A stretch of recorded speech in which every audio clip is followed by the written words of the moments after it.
Welcome back to the DES podcast. The DES without the S. and you're here with Abedemi and Eddie. let's get straight into it. Vamos. Manchester United. Man, you. Man, you. Hey, man, you. Wow. Where do we start with that team again? See, the thing is, right? It's not that even to be fair, I'll give them the kudos when I can. They didn't play terrible. Do you know the funny thing is, yeah? United actually didn't play bad. They didn't play bad, but they have individually shaped players. Not even players, but just one man in particular that we've been even Onana as well. I'm not gonna start on that guy because of Sam. Sam's not here. I won't say it yet. But that guy Onana, Jesus. Even my boy that he supports United, right? He said, I won't like Eddie. I'm like, maybe you're right about Alessandro. This guy is fucking shit. And I was like, cool. Who, Martinez? Yeah. And shit. And then Casemiro, mother of God. I don't know what happened to that lad. He is fucking shit. The fact that they had to take him off an academy player. Fuck. An academy player doing so much better than him when he came on. Can you imagine? Way better. You know what it was about that match when I was watching it? Is that as good as United were playing, I knew Liverpool were always going to win. Yeah. I knew Liverpool were just somehow going to beat them. Yeah. Do you know, I realized something there. United have gotten trashed by Liverpool a lot in the last couple of years. They what? They've got trash. Like, they got bad beatings. I didn't realize how bad it was. It's terrible, It's terrible. But the one thing, though, is there's a conversation that's coming up again about Ten Hag. Yeah. That should he have got a contract extension? Should he have still been there? Yeah. And the question I say, I still stand by it, and I still say yeah. Because when you look at Man United right now, Man United, someone said it and I seen it. This thing I want to say, the Manchester United managerial job is the toughest job you can ever get in the world. By the farthest. It's the hardest job. I repeat again, the Manchester United managerial job is the hardest job any manager can ever take on. Because think of this, right? You're trying to basically, there's a standard that Alex Ferguson has set, and nobody's been able to ever hit that. Yeah, the closest person to doing it has been Mourinho, and you could say Ten Hag as well because he's won 2 trophies. Yeah, I don't know if Van Gaal won 2 trophies when he was there. I don't think so. I think he won the FA Cup. That was it. I remember that they bet. And to be fair, as much as I wouldn't say Ole didn't do terrible. Ole didn't do terrible. I genuinely feel if they left Ole alone, he would have done, because he came second in the league at one point. Yeah, but they didn't even give him the players he wanted. You see the problem with, and the funny thing is, Ole wanted HAALAND bad. Yeah. Apparently, he said it multiple times. Yeah. HAALAND was only going for what? Like 5 chicken change back then. Small money, Imagine Man United with HAALAND right now with Bruno Fernandes there. Oh my God. Charlie. Oh. We even speak about HAALAND later because that guy is a fucking freak. Yeah, but no. At this point, people will say, "Oh, Ten Hag is a bad manager." Yeah. And this is me actually defending United for once. I look at Ten Hag's situation, right? He came into a club where the ownership was shit. There was no structure. There's another. I told you I'm part of the Arsenal Federation hate community. Yeah. The AFHC. Me too.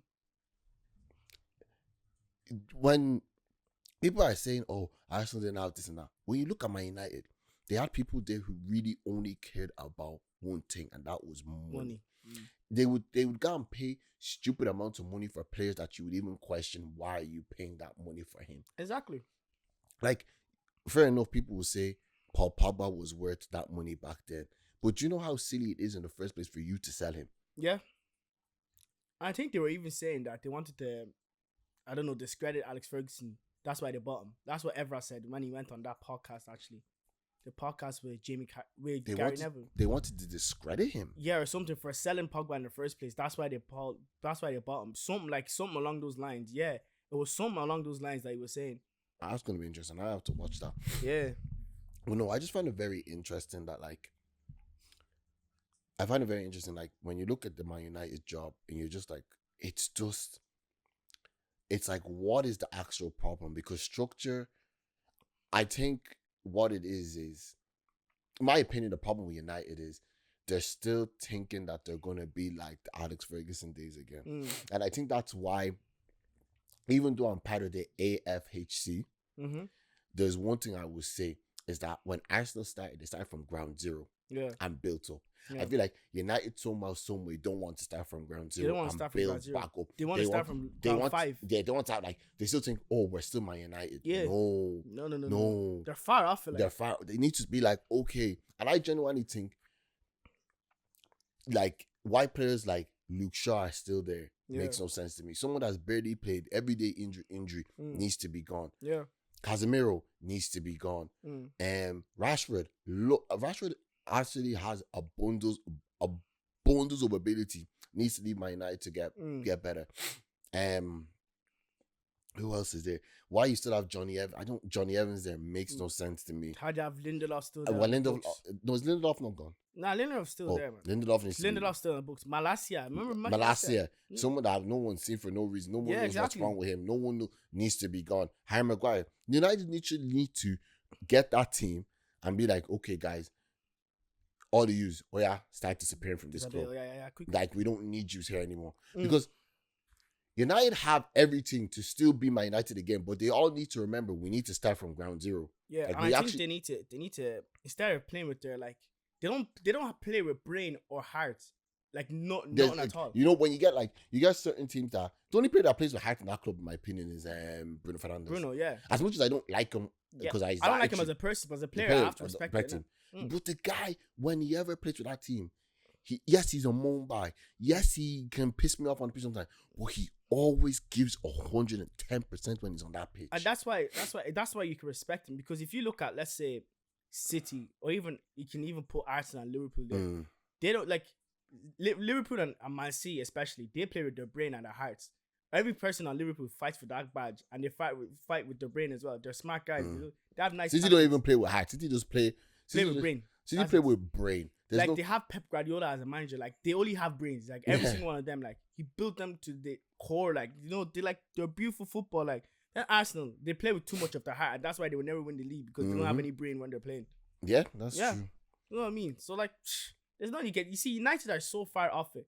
It's actually you know what irritates me so much though is that United have everything to be a great club again. Yeah, but it's like, someone always tests, like, someone says something about Tottenham, but I can't say it about United because United have the trophy. They say your Tottenham is basically a house that looks so beautiful on the outside, but on the inside there's no furniture. Yeah, in United's case, it's like they have all the furniture. They have all the furniture. They have everything, but it's like they're missing electricity. Basically, they're missing. It's like they have this house which has everything that looks nice, but there's no electricity. Yeah, and I know that people. I just hope people understand my analogy. Is like, I know I come on here and I say this shit about United, but United have no heating or gas. Honestly. They have the most expensive couches. They have the best bed. Yeah. Their house is nice and has a few holes at the top that nobody sees. But they have the best TV, but no elec. You know, they have no elec. They have all the nice architecture in the house, but they have no elec. They have no gas. Like, you're just going to be going to the house and it's cold. And there's nothing there. We're walking around saying, oh, the couch is nice. Why is there no electricity here? Yeah, where's your TV? Like? Oh, this bed is nice. But there's no duvet covers and there's no heating. It's like, at least when you go into Tottenham's house, definitely there's no furniture there, but at least you can put a mat on the floor and sleep there and the house will be hot. And you can still cook your food and there's still heating. There's no nice furniture, but that's what I'm trying to say. I still say to today, United won't be the United that we know for at least another 4 to 5 years. Yeah. And I feel like even then, like I said to you, there's a big change in football, which I don't see them ever being that good again. Will they be Man United again? I feel like they win a league. I don't think they'll win a league anytime. I think they'll win it. Not. I don't think they're not. Maybe in the next 5, 6 years. Maybe you don't because you don't realize something like I'm saying to you. Yeah. In my opinion, maybe I'll be wrong, but I genuinely see another Man City coming again with Everton. I'm telling you, someone's going to capitalize on Everton being in the shitty situation there is, and they're going to go in. They're going to pump a load of money to that club somehow. Yeah. And because whoever buys Everton right now is probably going to buy them and clear their debt. Yeah. So they're going to be from ground zero. Everton have a good fan base. Yeah. It's not like they have a shitty fan base. Yeah, And once their fans will support somebody who starts spending money and building that club, they'll get rid of Son, Dyche, they'll get rid of all these stupid players, and they'll put. I'm telling you, mark my word, in the next 5 to 6, 7 years, Everton will be a top. I'm not going to say top 6. They'll be top 7. Yeah. Borderline top 6 team again. That's very true. Yeah. I believe. I genuinely, if you're an investor out there, where they're from, if you're an investor, you have billions. I'm telling you, if you want to buy a club that you want to do it Man City 2.0 and do it the ethical way, not apparently they have. As we said, I don't think City will get charged, but do it the right way. Go and buy Everton. I promise you.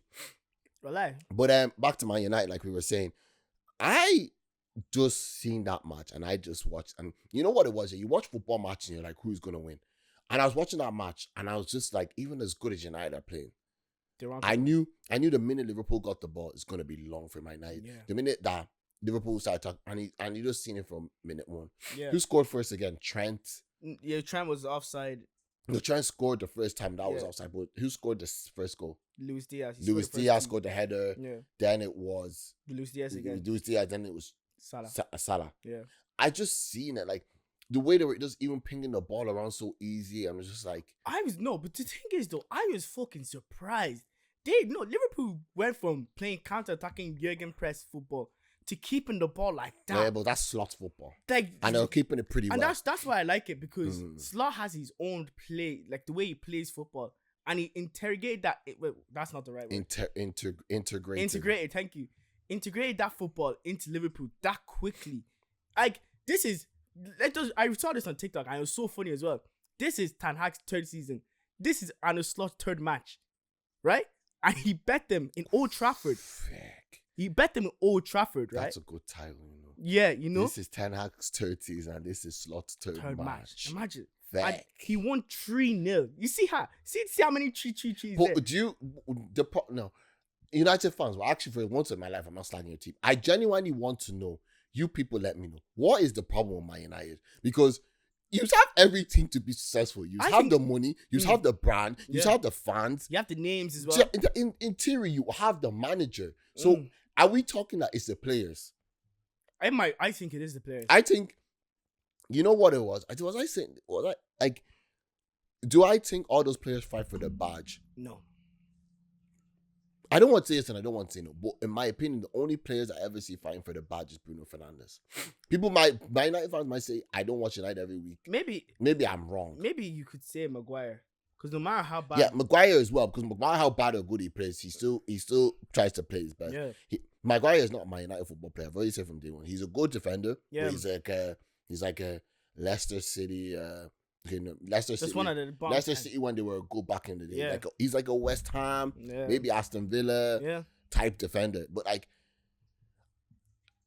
even seeing De Ligt there yesterday with United, you could see there was a bit of a difference. Like there was a bit more technicality to the way they were playing. Yeah. But I just feel like United have such a long way to go to be Manchester United again. And the thing is, do you think, with the amount of back post crosses, how they still have not figured out this cutback issue is still getting. I don't know what it is, because was Mazraoui right back yesterday?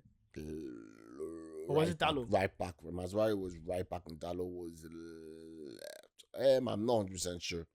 But the back post cross that they conceded against Brighton was Dalot's fault because he wasn't in position.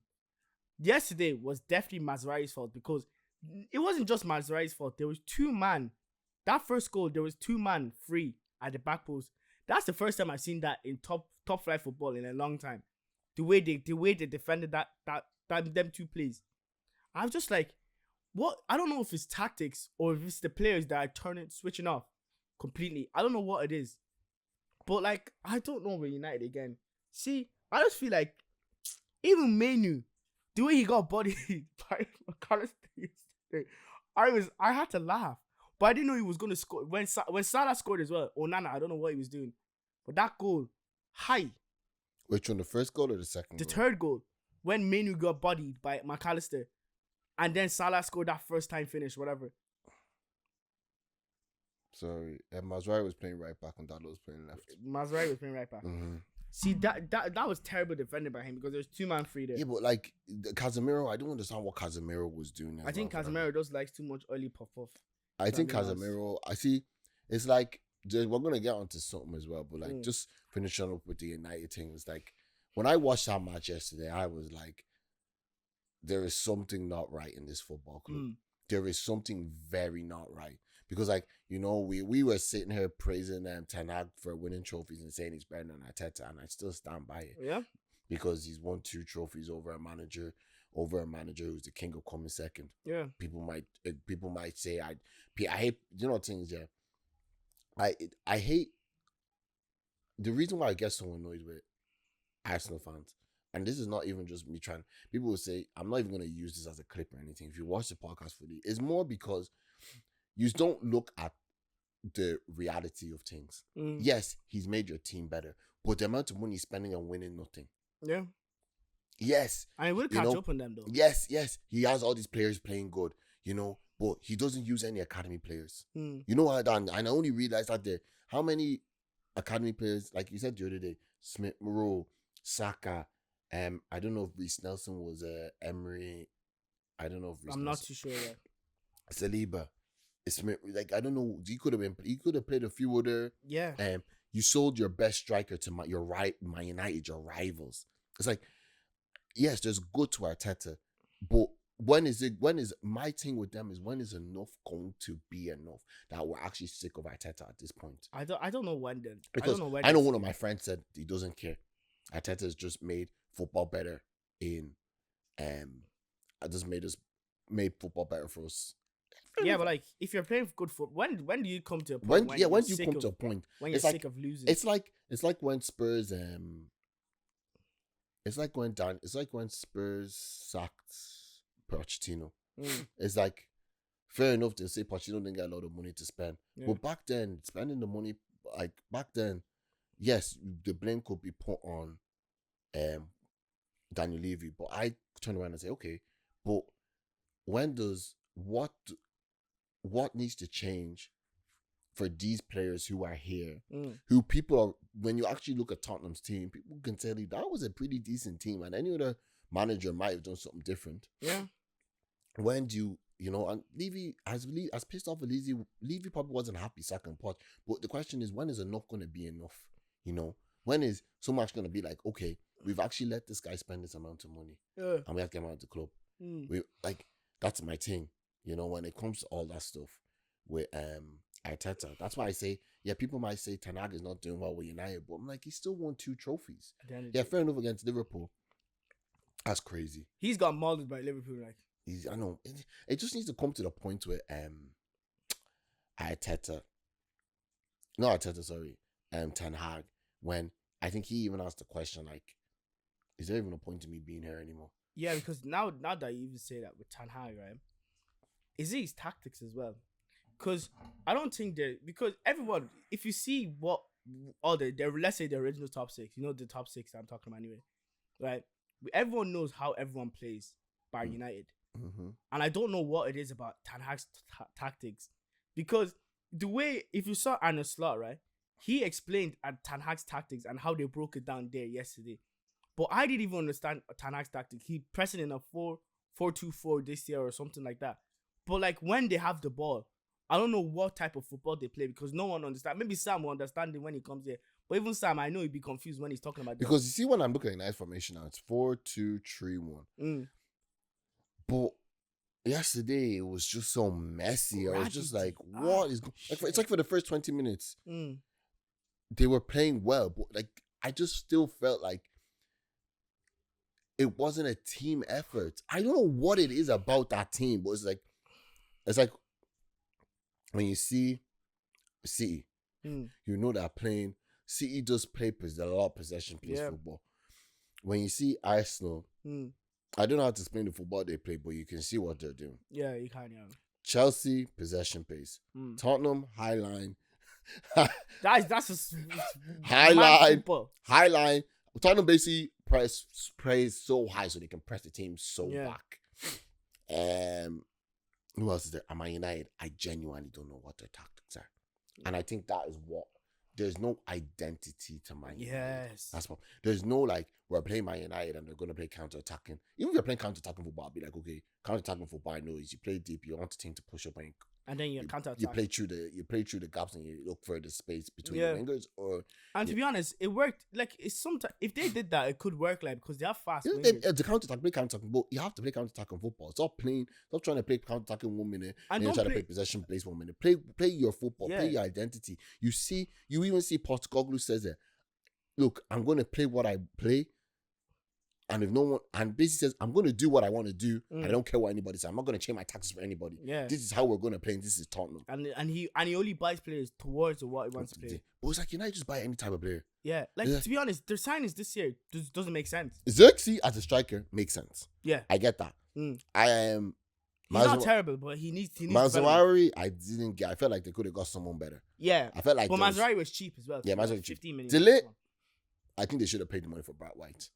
If I'm being honest, because I don't think Lisandro Martinez is going to be a centre back in next season. You know, who said it again? Was it you that sent it to me? That someone said to me. I see it on TikTok because the only reason why everybody it's like he basically said something about Mike Martinez because he's been injured for so long that when he comes back and he plays good, it just makes him basically. We haven't seen Martinez play long enough to see how good he really is because I don't know the way the guy explained it was just kind of like this guy has been injured. But comes back and has these good games and goes back and people say he's good. Yeah. But now let's wait and see how it's going to be over a long period of time. Because he might get cooked now because, he might get cooked. But, you know what? Like I said to my United fans, you tell us what the problem is with your club. Is it tactical? Because you have everything to be Man United again. The question is, what is the problem? Yeah. Let's move on to Tottenham versus Newcastle. I didn't watch it. All I'll say is this. This is one thing I hate, and I always say I hate about Tottenham. Is I don't understand when a team plays so good but still loses. I just never get it. And the problem is, I think Tottenham's biggest mistake in this transfer window was not buying the second striker. Because remember, I was explaining to you, Jerry of the other podcast was basically saying, you can't put wingers up front because wingers are so used to shooting from angles that when they're not like Son is pretty good one-on-one with a keeper, but like you can't keep playing in a certain way that these three forwards are going to be always shooting direct at goal because most of these wingers are used to coming at angles or bending in the top corner or drilling it across, drilling it at an angle. But when you have players who are always going to be straight towards goal because players are so used to shooting at angles all the time that what happens is when they're on goal they look at smack it down the middle. But when you have a striker who's gonna, fair enough if I miss, but is gonna try to start in the bottom corners, that's what Tottenham were missing yesterday. And I feel like that's where Tottenham made the mistake in a transfer when not buying a second striker. You don't have to buy the best second striker in the world, but even if it's just not that, get an academy player. Yeah, there's a Tottenham academy player there who's scoring goals all the time. That was a preseason, wasn't he? He scored a goal. There's Mickey Moore. There's Will Lancashire. Yeah, show but them I on just the don't pitch. Like. I saw the goals that he conceded. They were stupid. And I saw the goal you scored, and at that point I was like, it was a bit. And I saw Madison's shot as well with his left foot, but it was a decent save. They Tottenham were if you watch that match, all over Newcastle. Peppering them, yeah. But the problem, what? He's not a bad defender. When Mickey Van de Ven is not there, there's a big problem with Spurs because I saw it in the second goal because that recovery pace is missing. So I think what has to happen, in my genuine opinion, is they need to low-key think about loaning out or getting rid of Draguson because you can't keep playing that football you want to play and the person isn't there to help. Or you have to buy another defender again. One that is as quick as Van de Ven. And I don't think, where are you going to find, because there's not much centre backs that are 6'4" and fucking as fast as Van de Ven. The only one I think that is capable of being we can find, but he's not technical. He's just a scary beast. Is Rudiger. Yeah. And Rudiger is not going to come to Spurs when he's winning the league and he has Mbappé, Vinny, Rodrigo, Valverde, Tchouameni, Bellingham, Courtois behind you. Like if you make mistake, Courtois right behind. Come on, like. But now I don't know. I think the second goal, I don't know which one of them stepped up. They're trying to do the offside trap. Romero. Mm. Yeah, and then Jacob Murphy just went and he sweated it. Sweated it, yeah. And yeah, Spurs game, I have nothing much to say about it except we learn from your mistakes. Hopefully Solanke's back for the North London derby, which we do not watch along to. We will indeed. But nah, the one thing before we go on to Chelsea game, when you talk about is Declan Rice's red card. What do you think? Let's be football fans. I'm just saying, if they were consistent with what they were saying, that he obstructed them from playing on, right? Because João Pedro did it, I saw it. Like I see why Arsenal fans are angry, but I'm also very delighted for them in that same way as well, because the referee screwed them over in that match, right? But how many times in a season do you see Arsenal get screwed over? They don't really get screwed over. So when I saw them get screwed, to be honest, Declan Rice wasn't a red card at all. It wasn't a red. You know what it was? Yeah, I looked at it two ways. And please, I'm not. You people in the comments, I promise you, I just read your comments and I move on. So what I'm gonna say now, I'm actually not on your team. Yeah. I looked at it two ways. I genuinely saw it and I was like, I thought the guy who kicked Declan Rice was getting the yellow card. Yeah, Veltman. And genuinely speaking, that was red card heavy, but could have been borderline red. Yeah, low key. It could have been borderline red. Definitely. But this is where another problem I come with. It's like, you're on a yellow card. Don't do anything stupid. That's what I did. I know people might say, everybody does it. But it's like, don't do anything stupid. Because as to the letter of the law, a referee is entitled or can give a yellow card for a player not letting the game restart properly. Yeah. What Veltman done was smart. Veltman rolled the ball and tried to kick it. Yeah. And Declan Rice tipped the ball away. He didn't boot it away. He just tipped it. And we know what he was trying to do. He was being street smart. But the referee, regardless of whether Arsenal fans like it or not, can give him a yellow card whether he wants to or not. Yeah. Should he have? No.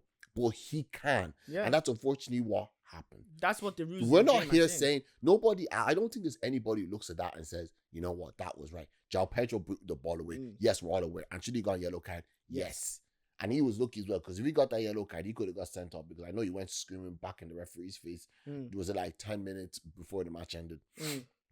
But what they need to understand in that moment is that, like, when you do, and I always say this, when you as a professional footballer, when you do anything stupid, either scream at the referee, tip the ball away, try to be smart, the referee has a decision to make. And whatever decision he makes, regardless whether you like it or not, there is some rule somewhere that he can make that decision, whether you like it or not. There's if you're a fan, right, of football, and you see that and you think that yellow card was right to give you, you're silly. Realistically speaking, I know I was messing with people the other day saying, you should have got. Generally speaking, it wasn't a yellow card. It did not warrant. It's not warrant him getting sent out. It was a silly yellow card, because you're gonna give yellow cards like that, you might as well just be throwing them around. Yeah, just anywhere. Because referees need to remember, when they make certain decisions as well, they're setting a standard in the game. Yeah. That's why, like, if you notice, mostly now they don't really like giving much yellow cards to the second half unless someone does something very silly, or like, pull someone down while they're trying to get on goal. But with that case, like, I don't think it was a yellow card. It wasn't a yellow card. Like, it's silly. And there was other challenges you could question why it wasn't another yellow given. Yeah. Excuse me. So they drew 1-0, 1-1 anyway, so that match wasn't really much to talk about. Chelsea and because what happened? To be honest, Chelsea. To be fair, I before I start giving out about them, they weren't bad. They were playing good in the first half. I just see my boys scored and I was happy. Yeah. They were playing good in the first half. Like, the goal that we scored was nice counter-attacking. It was nice from Madueke, Palmer, and Jackson. It was really good. But Will Hughes should have been sent off. He was already on a yellow and he clipped Palmer at the edge of the box in the first few minutes. I heard about that. Yeah, and he clipped him and the ref gave the foul, but he didn't give a card. So then when he was kept on, and then they bring on Doucouré, the whole game changes. Doucouré was bossing the midfield in the second half, which is calm. Like I don't mind it. I actually really, What's Chelsea gone by? yeah, exactly. Like I don't like, to be honest, I don't mind it, to be fair, Mm. but like they need like different. They need different like scenarios in that Chelsea team. I don't know what it is because they like playing it to the wingers and then coming inside, whatever.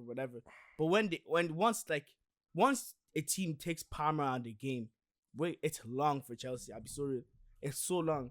Even though Palmer got the assist yesterday, I think it's so long for Chelsea if Palmer's took it out of the game. Because Palmer's the one that be assisting everybody, be playing them through, whatever. But the one problem I have with Chelsea is Enzo knowing when to bring on somebody and who he's bringing on as well. Because I don't think he has got it right ever since he's joined. Yeah, but like, you have to kind of feel sorry for him. The guy's got 42 players. Yeah, exactly. But he also has players. No, he's training with the players that he wants to train with. He's not training with anyone he doesn't want to train with. So players that he's training with him now is players he wants to train with, which is cool, right? He doesn't like. When I saw Mudryk come on, I was just so sad. I don't like. I know it's time. It's time for him to go, and I've backed him so many fucking times as well.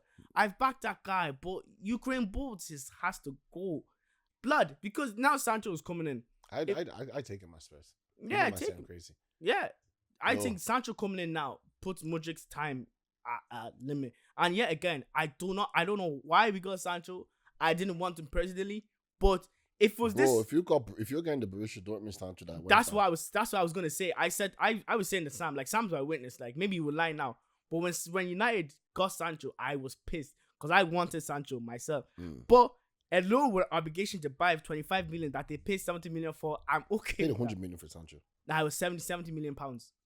But I think the add-ons could be going up to 100. But now them add-ons don't matter. But they still pay 70 million pounds for him. And now they let him go for 25 million. Which I'm okay with, because I thought Sancho was going for like 45 or something. It was going to be ridiculous like that. Yeah. 25 million for Sancho.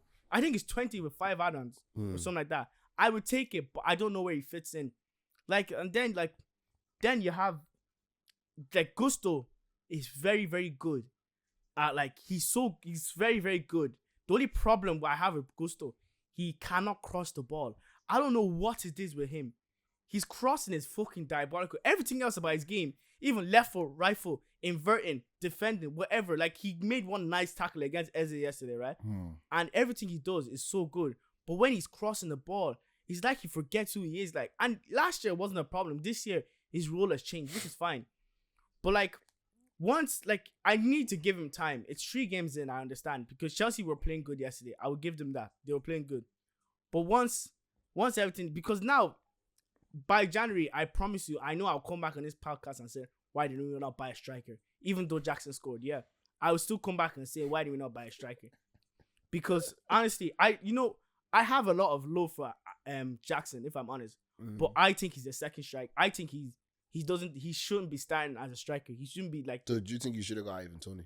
I think we should have got. I would say I don't mind. I wouldn't have mind Ivan Toney 40 million. No problems at all. But like, if we got Ivan Toney or Osimhen, I would have been happier than Jackson being my number 1 striker. I'd be sorry. Okay, so yeah. Now, speaking of Ivan Toney, yeah. I don't know where to start with that, because that made me sad a bit, because it's like, what happened? Like, obviously, I say we're not behind the scenes. We don't know what's going on. Did someone not come in for him? Did they just want too much money? Like, Ivan Toney is there. Chelsea, Arsenal, Man United. Why didn't nobody go for him? See the price, because now that you see the price that he got sold for is 40 million, right? Why? Like, I don't understand why Spurs went to go and spend like 60 million on Solanke instead of 40 million on Toney. Because you're not just getting, like, you're getting a goal scorer that's experienced. Tottenham do a lot of stuff. I can't speak for every team, but from what I understand, Tottenham do a lot of their signings, everything off data.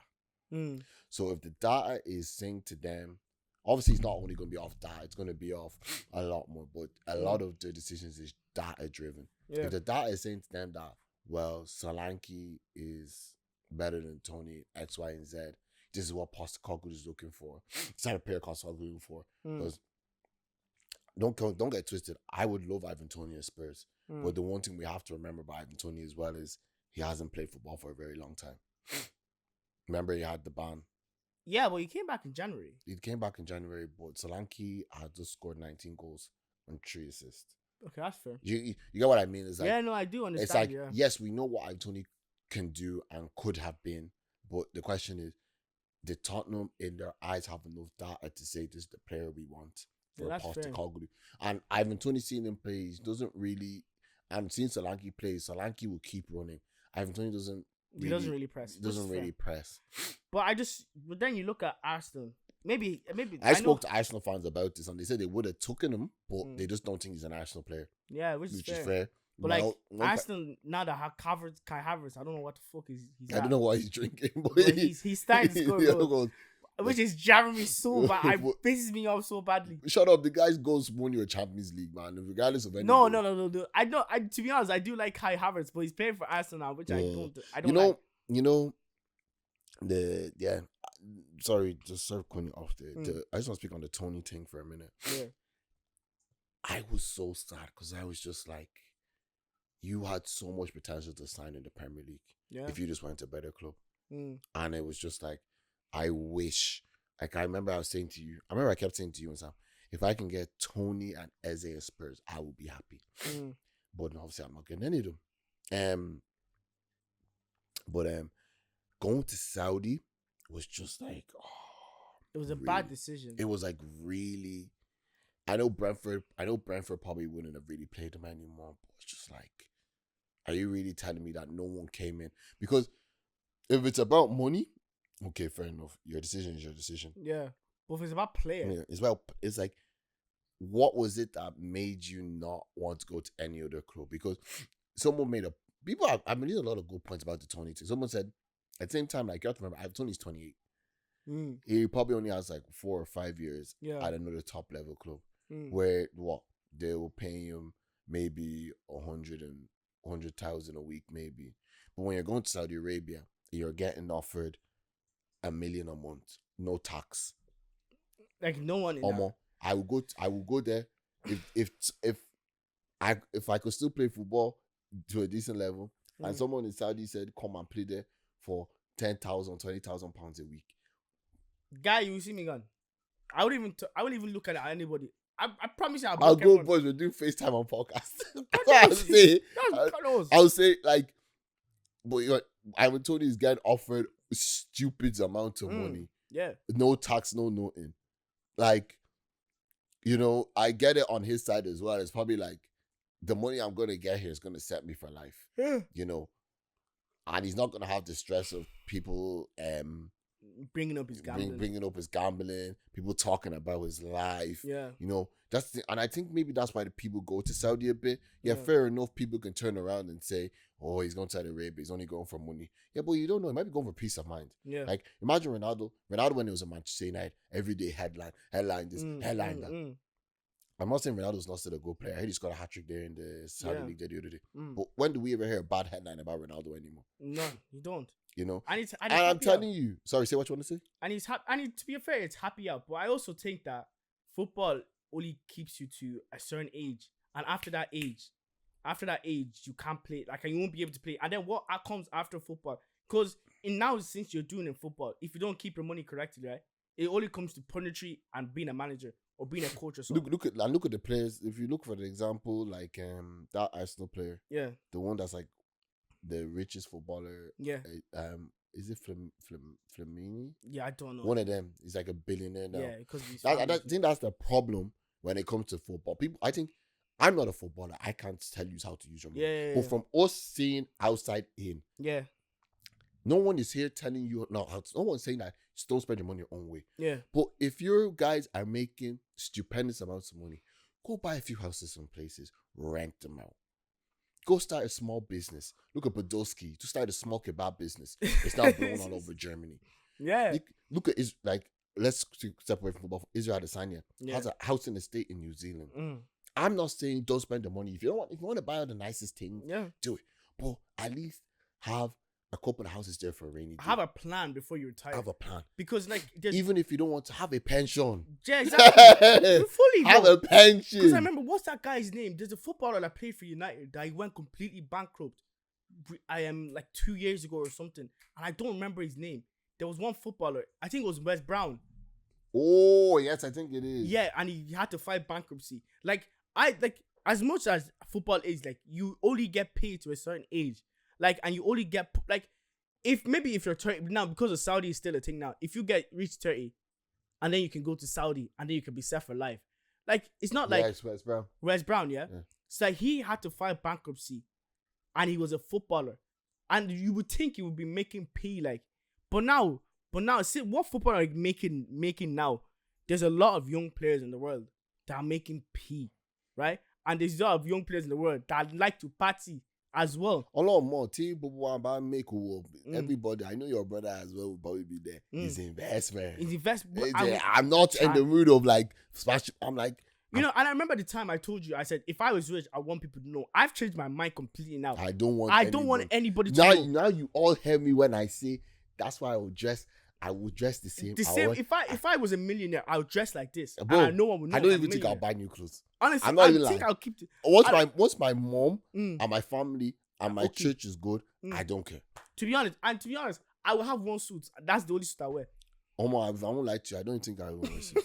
I don't know. Jeans and shirts. See this? I will still buy my Apple Watches from CEX. Yes. I will know. Go because it's like look at this Wes Brown.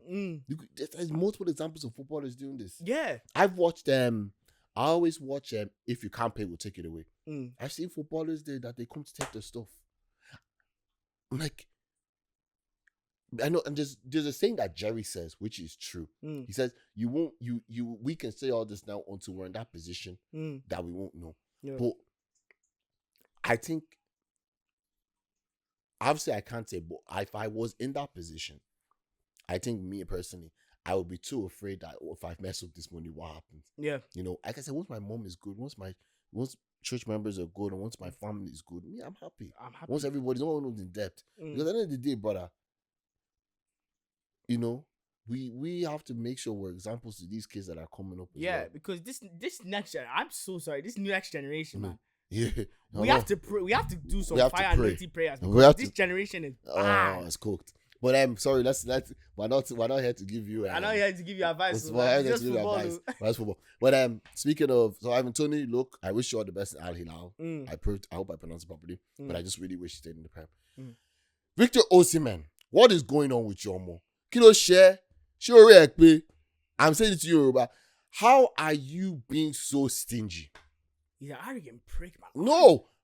What's he asking for? $500,000 in wages. Yeah, mother of God. Like that guy's pissing me off, man. I'm like, fuck's sake. I'm like, no, because you have been so arrogant and stubborn, you have to go to Galatasaray. Yeah. You could have came, if you just been sensible with your wages, you could have came to the club you've always wanted to join. Like, this is what I mean. Or you could have went to PSG. You could have went to PSG. Like, come on, like, like where's your sense? Like, what are you doing?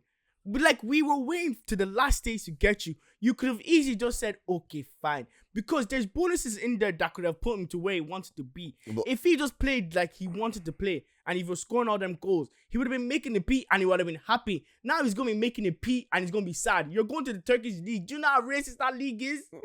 Come on, man. Use your brain. And your agent is a bigger fool for even listening to you.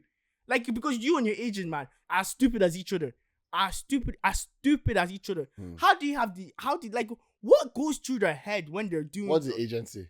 His agent was like, "Oh, this player is too good to be on loan or something." That's what he came out. That's what he's going to do. That's what he's going to do now. I thought my man was too big for a loan. Now he's gone on a loan. Chelsea were going to buy you. It's going to be a loan with an obligation to buy. We would have had to buy you.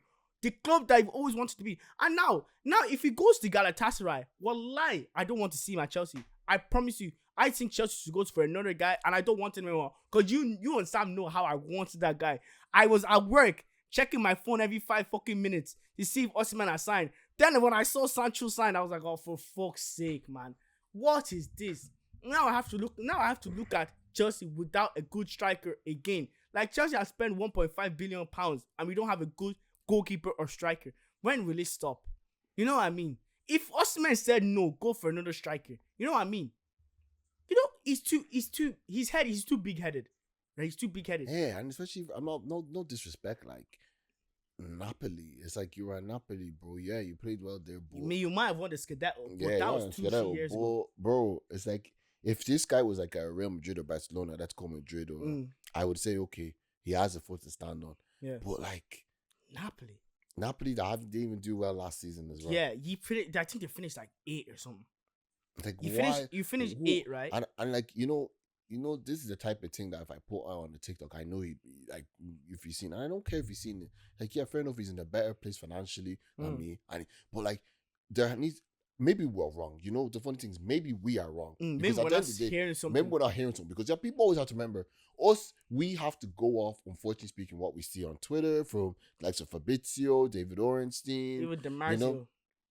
Yeah, or, you know, even like the second tiers that will say X, Y, and Z, or Sky Sports. Maybe something else happened there that we were just not aware of. But what most people were saying is like, this guy didn't go to Chelsea because of wages. Yeah. It's like, guy, come on. You're not wanted at a club. Like, excuse me, you don't want it at the club you're going to. They actually bought a new striker because they wanted you out of there. Conte did not want you there. No one wanted you there.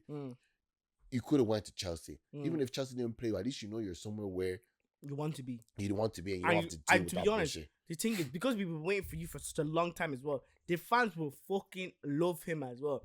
Like, they would absolutely adore him. But no, he decided to be an arrogant prick. And look at where you're going now. You're going to Turkey. Good luck, though. Good luck. Enjoy yourself. Nah. I don't understand it. I never will understand it. Nah.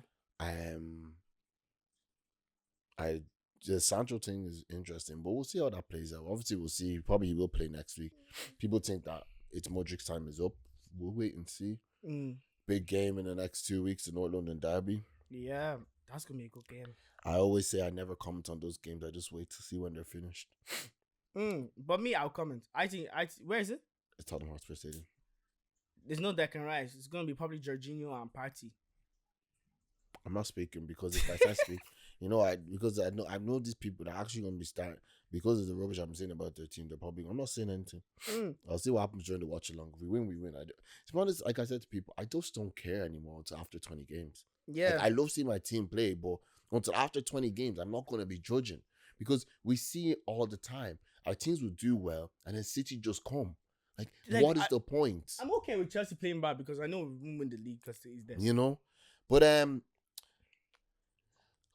oh, good. We're on time. Last 10 minutes to talk about this. Misfits came to Dublin, and did you watch it much? I was at work. I didn't get to watch it, but I saw the highlights. So the fights that stood out to me were the Ben Williams fight against that mechanic guy. Interesting because Ben, in my opinion, was beating up the guy. In fairness, there's no. I know people will say, but like I get the guy's side as well. As like the fight did not need to be stopped that early. No, the guy didn't look like he was shaking up that much. No, he looked fine. Like he looked fine, and it's like when I come back to the point of these guys should not be doing this. No, I don't like. I get it, but I genuinely think there's other ways out there to sell stuff. Yeah, but like the thing is about this Misfits fighting. Like, how much are you getting paid to get your head bet in? I think they get paid a good well. What? I think they get paid a good amount. Yeah, but like, how much? Like, to be honest, like you're like this is not body shots. Like, this is head injuries that can happen. One bad hit to your head, you're gonna be. I keep saying this to people. Gonna be on a wheelchair. You're gonna be like. We see that guy. I don't know his name. I don't know his name. But he got punched in the back of the head. They even looked that hard. Next thing we know, he's basically. Obviously, I think he's improving from what I've seen, but he's never going to be. He's never going to be the same. So I just don't know what kind of risk you're doing, because some of them YouTubers are fucking mad as well, and now you can't sue them for wrongful anything. Like you put your no, well, you have to sign a call. I think whenever you jump into a boxing ring, you actually have to like sign something. Yeah, I think there is obviously money that is paid out to your family if something does serious. You know, if the worst of the worst happens to you. But obviously there's probably some that'll say if you jump in this ring, you're coming in here at your own risk. Yeah. And why am I going to want to go risk my life doing that? Like, bro, it doesn't make sense. I get it. You know, obviously KSI and Jake Paul started this thing. But it's just no, sorry, KSI and Joella. It was Joella and Theo Baker. They started this, and now it's grown into something which is calm. Which is calm, But like at I the end just of the don't day, say what one. at the end of the day, it all ends at once Jake Paul and KSI fight, Right, it's done. Just leave it there. That's why I keep saying to you, I just want them to fight and end it all. Because you're risking people. And even if you're gonna do after that, use head guards. Please. Guys, aren't professional boxers. You don't are train like this YouTubers. for all your life. I can say with the Ben thing, because apparently, from what I heard, the guy was doing boxing since he was a kid. But like, why does someone want to hop in the ring with someone that was doing boxing since he was a kid? Like Ben Wynn was like the guy. I heard Deji there saying the other day that he would beat Ben Wynn. I'm like, bro, come on. No, I think that would be a good fight. No, I think it would be a good bro, fight. I'm not even being rude. It's not about. I'm not saying Deji can't box or anything. Yes, he's been in the ring with Floyd Mayweather. But if Floyd really wanted to be Floyd, he would have knocked you out in the first round. Yeah. You know? And this is my point. I really want, these guys have been so talented in other areas of their life. Why do you keep thinking it's okay to jump in a football? Like I said, doing things like charity football games, Olympic stuff, and maybe basketball, baseball, even just there's so many sports that don't involve your head getting brain in the heavy risk. Yeah, fair enough with football, you might clash heads, but that one is very not uncommon, but like it's there's not a lot not like that happens. Yeah, exactly. But when you're going to do the boxing, and I've always, you know me, I've never been a fan of them doing that boxing. Nah, I know. I've never been a fan of it because I always say, if you hit somebody wrong, like I just rather it end with Jake Paul. This is the honest truth about the YouTuber boxing thing for me. I would rather it end with Jake Paul and KSI than it ending because someone got hit in the head and something very bad happened to them. Because then everybody's going to look at it like, who commissioned this? Why were they allowing this? They're not professionals. They're not trained for this. That's what it's going to come down to, you know? So, in my opinion, I hope them two fight sooner rather than later. Because them two have been bitching like two girls online. Okay, I'm be very careful what I say. Sorry. Them two have just been talking too much online. Yeah. You know? They just been go back and forth, and then they stay quiet for a while, and then one of them says something about each other, and then they say it back, and then it just goes in circles. So it's boring now. Just once he fight, I'll just be happy out, to be honest. Make it 2025, put it in whatever you want, where you want to put it, and just finish it there. Because you're risking people's lives. I don't lie. Yeah. So, yeah. What's your predictions for the North London Derby? That's one thing I want to ask you.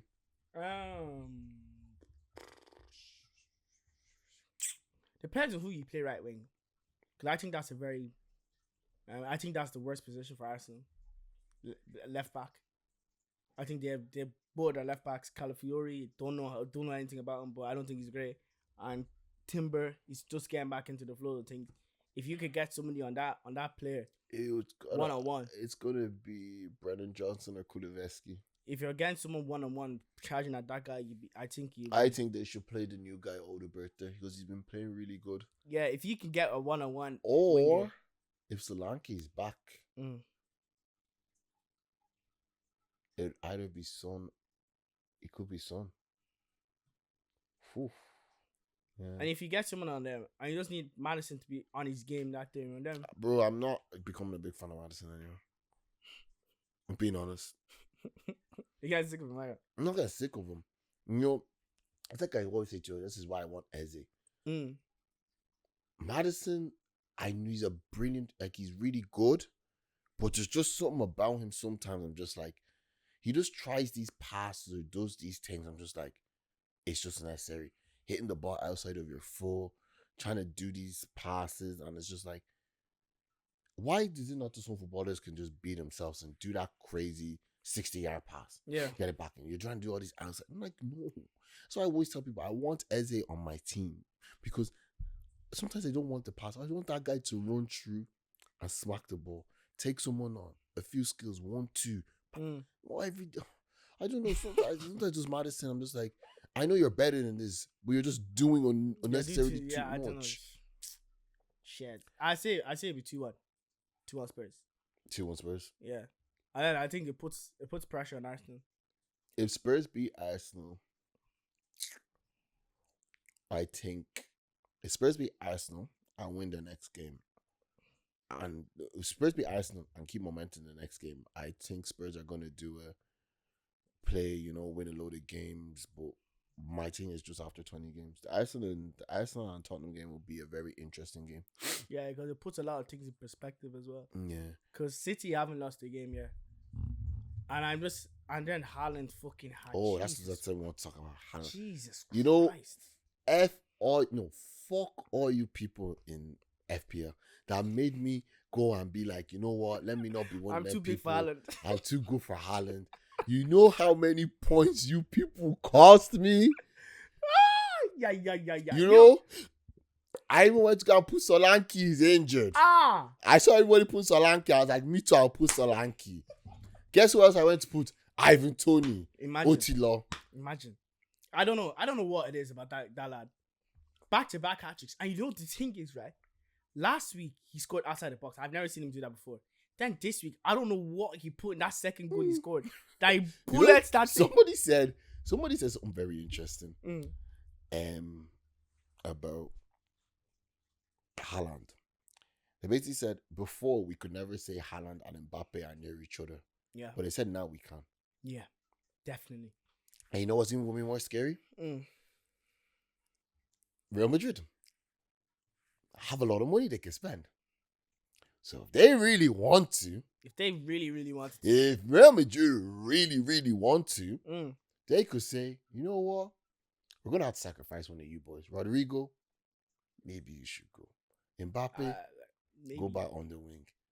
Haaland, come. But the thing is about that is that you still think too many superstars? Yeah, there's too many egos on that team as it is already, and Ancelotti has his hands full with the egos on that team. So I don't think he. Yeah, a lot of people were saying that there was a match that they wouldn't pass to each other. Yeah. But again with this Haaland guy, I think if he keeps this annoying shit up, because I saw one stat that pisses me off, right? The amount of goals, amount of games it took to get 69 games, 69 goals he scored. Yeah, now he has 70 goals in 69 games, right? In the Prem. Because he was 69 when he scored the second goal against West Ham. Then he scored the last goal. What's it on his first game he scored a hat-trick? I actually don't know. It could have been, But you think it took 69 games to get, 9 hat-tricks now, or 8. It took Terry Henry 200 and something to get 8 hat-tricks. But Haaland took 69. Man, fuck that nigga, man. God knows, man. United could have got him for they don't, man, fuck's sake, man. But, shit. Haaland won the Prem, and what else did he win last season? Tie? Yeah. Do you think Haaland should... Yeah, I think he was in top 3 for Ballon d'Or. Do you think he should win Ballon d'Or? No. Why? Because the Euros were the thing. Because the Euros were a thing. So who do you think should win Ballon d'Or this year? Rodri. Oh yeah, sorry, Rodri. You already said this. Rodri by far. You know the thing is about that's really pissing me off. Wait, isn't the Ballon d'Or by prior year? No, it's by from the last one, I think. From the last Ballon d'Or to the next. So who won the last Ballon d'Or? Messi, yeah.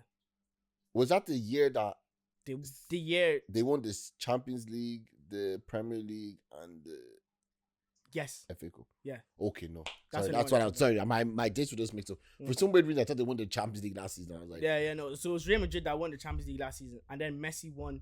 So Copa America, yeah. But he won Copa America this summer, was it? Or last summer? Whatever. It was this summer, yeah. It was this summer, yeah.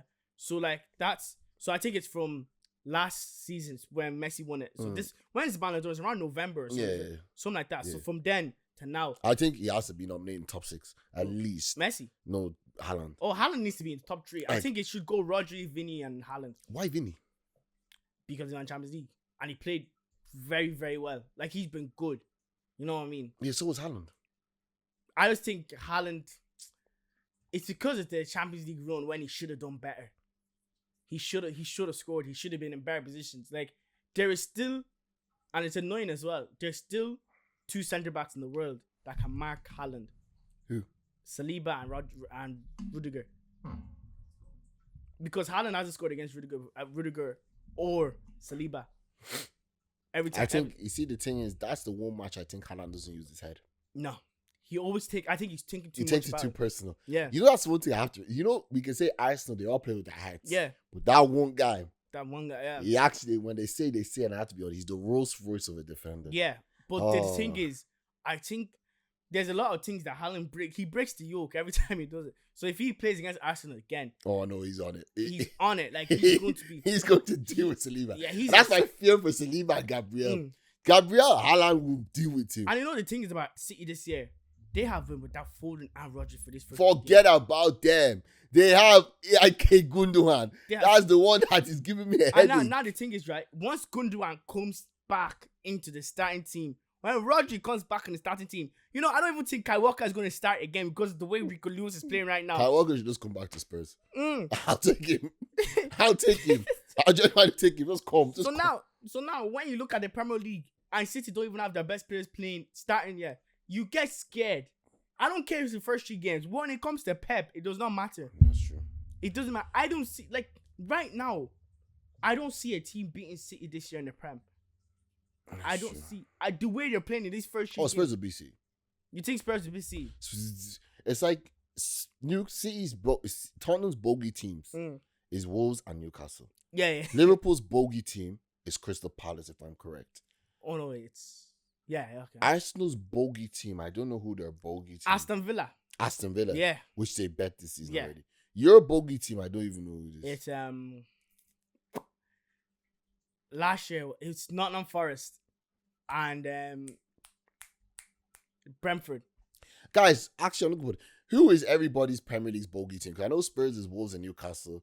You're saying I hate playing against Brentford. Yours is Brentford and Nottingham Forest. Yeah. I'm pretty sure Liverpool's is Crystal Palace. And Man City is Spurs. I see it's Spurs. For some odd reason, ever since that Champions League, back then, it's Spurs. Arsenal's is Aston Villa, which they've already bet this season. It could be. You could even say Arsenal have another bogey team. It could be Newcastle as well in St James's Park. Maybe because they don't do well. Maybe it's not West Ham. No, it's not West Ham. No. But it's not West Ham. Oh no, it's not. Not West Ham. But yeah, guys, I think we should end here. This is a good episode. We will be back next week.